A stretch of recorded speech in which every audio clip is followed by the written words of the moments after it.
इसरते कतरा है दरिया में फना हो जाना, दर्द का हद से गुजरना है दवा हो जाना।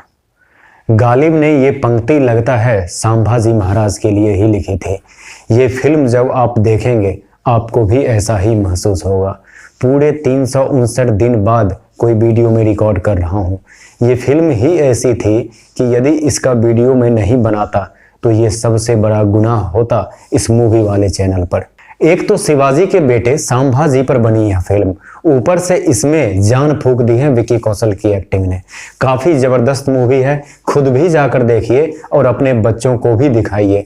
वो जो फ्री में फायर करते रहते हैं उनको थोड़ा स्वराज का स्वाद सिखाइए, कि दिखाइए उनको कि कोई छावा था जो मौत की घुंघरू पहनकर तांडव किया करता था। ये एक फिल्म आपको इतना सिखा देगी जिसको सीखने में शायद आपकी पूरी जिंदगी लग जाए।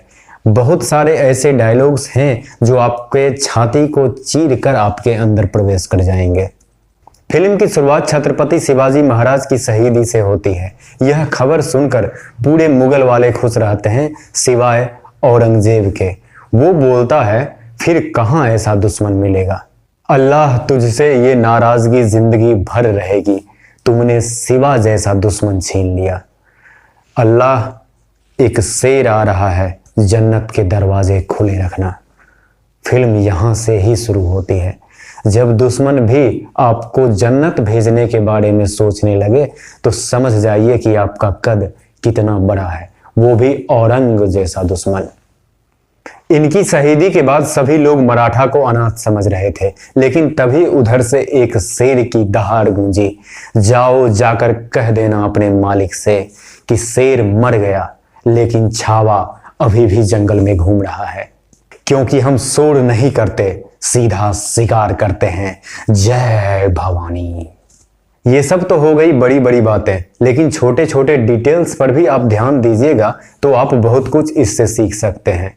जैसे पहले ही युद्ध में जब ये मुगल पर हमला करने के लिए गए थे तो मुगल वाले वहां ऊपर पर काठ बिछा देते हैं ताकि घोड़ा पार ना कर पाए। अब संभाजी का घोड़ा तो पार कर गया, लेकिन बाकी सब और भी घोड़े को आने के लिए जगह नहीं थी, तो सभी उस गैप को, काठ के बीच के गैप को ढाल से बंद कर लेते हैं। ढाल से वो गैप बंद हो गया, घोड़ा उसके ऊपर से चलकर आ गया। फिर सभी लोग जो तांडव करते हैं वो देखकर आपको काफी ज्यादा आनंद आएगा।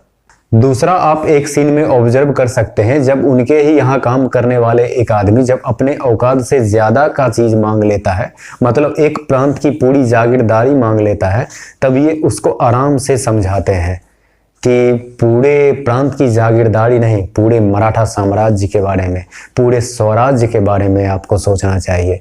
इनके चेहरे पर तनिक भी सिकन नहीं आती, थोड़ा भी एक्सप्रेशन चेंज नहीं होता, जबकि अंदर भूचाल आ गया है। इनको पता चल गया है कि सामने वाले ने जो मांगा है उसका मकसद सही नहीं है, लेकिन वो एक्सप्रेशन चेहरे पर नहीं आती है।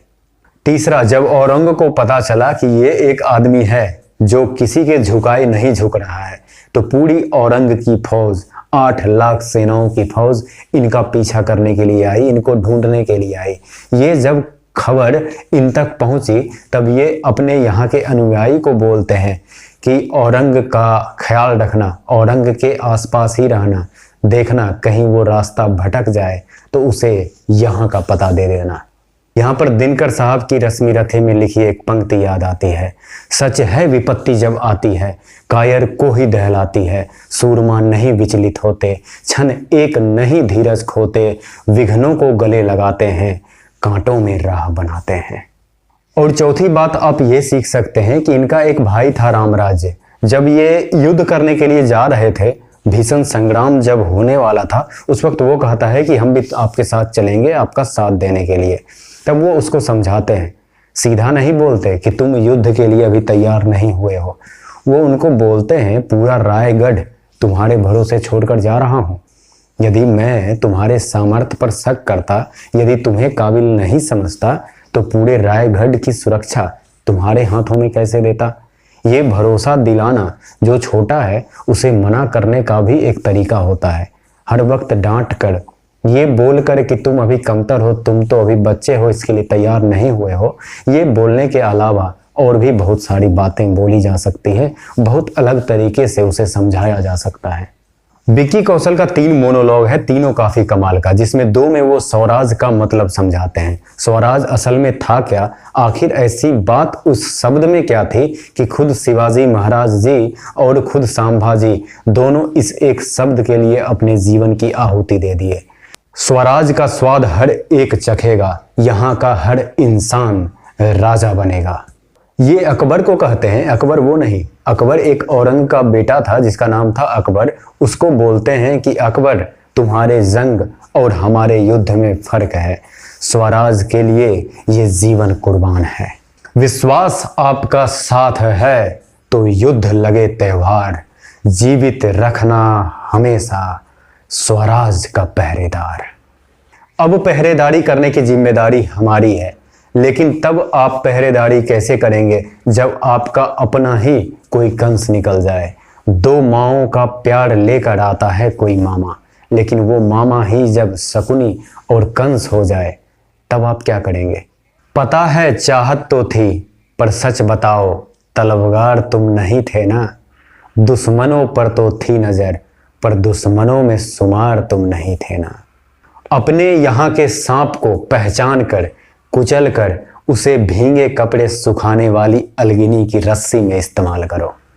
जब औरंग ने फरमान दिया कि सारे भगवे को लाल कर दो, जब नदी का पानी खून बहकर बहने लगा, तब शेर गोरिल्ला बनकर आया।